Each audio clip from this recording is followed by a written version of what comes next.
Today is the 10-year anniversary of the Invictus Games, and the Duke of Sussex, Prince Harry, he's in the UK to celebrate a service of Thanksgiving at St Paul's Cathedral later today.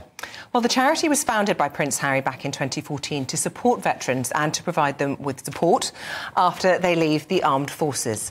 And away from the drama of the royal family and whether the King and Harry will meet, we can forget how important Invictus is and all the good work it does for veterans. So joining us now is Senior Statutory Grants Officer for the Armed Forces charity, Mandy Small. Good morning, Mandy.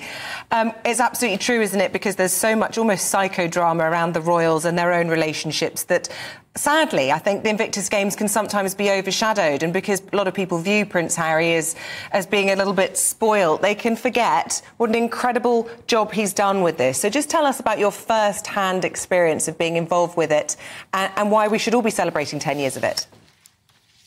I mean, I've never actually competed in the Invictus Games. I went to the Veterans Games and represented SASFA a couple of years ago, which is Invictus Games but on a smaller scale. Okay.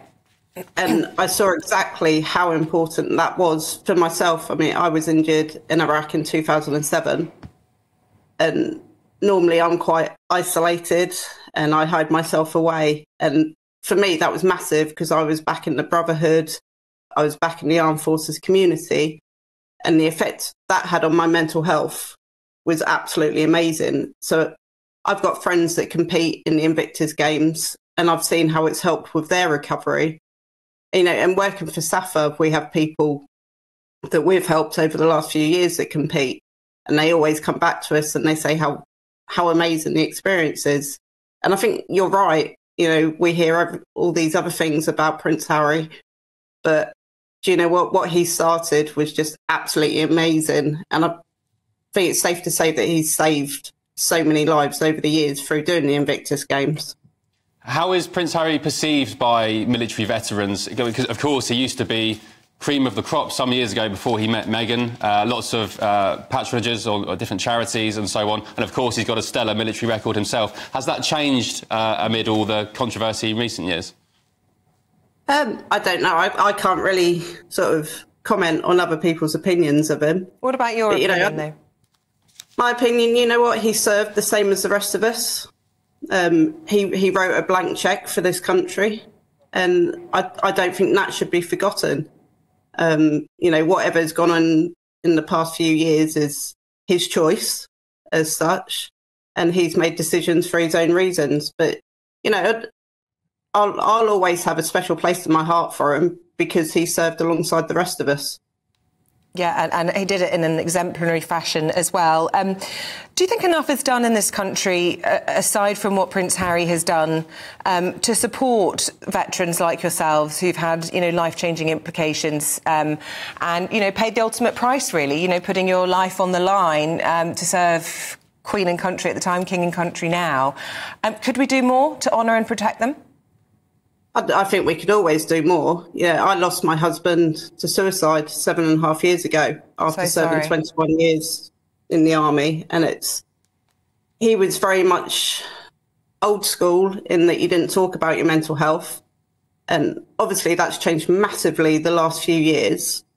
And there are some wonderful charities out there. SASFA, you know, we've been around since 1885. And last year alone, we helped more than 59,000 people, including the Armed Forces community families, which is just massive. And there is help out there. And I would say to anyone, if you're struggling, the hardest part of getting help is making that initial phone call. You know, once you've done that, then you've got support alongside you every step of the way, which is massive. You know, the help we got from SASFA when we lost Chris, it not only changed our lives, it saved my life. And that can't be underestimated. So we can always do more as a country, always. Do you think we need to be... Sorry to interject, Mandy. Do you think we need to be more akin to, say, the US, where their veterans they are national heroes in every sense of the word? Yeah, you know, I think the States have got it right. Even as British veterans, when we go out there, we're treated like that. But again, you know, a lot of it, it's a very fine line, isn't it? Because I know as a veteran myself, I don't see myself as a hero. I was just very lucky to have a job that I love. Yeah, well, we see you as a hero, and we see your late husband as a hero. He served 21 years deploying to every conflict zone during that time, and left behind you and, at the time of his death, an 8-year-old son. We are so sorry for your loss, and incredibly brave of you to come on and talk to us about it all this morning. Thank you. Thanks, Thank Mandy. you. Oh, puts things in perspective, doesn't it? It does. A little bit. It does, and I love America as a country, and one thing I really admire about them is the way they respect and celebrate their veterans. Yeah, but I tell you what, you go and talk to anybody who's suffering homelessness in the United States, and a huge proportion of those are veterans as well. Yeah. And, you know, there are complicated issues around, you know, serving, mental health crises, post-traumatic stress, alcoholism often linked to that. Yeah. Is there enough support in the United States, even if they do have hero status? It's a really difficult issue.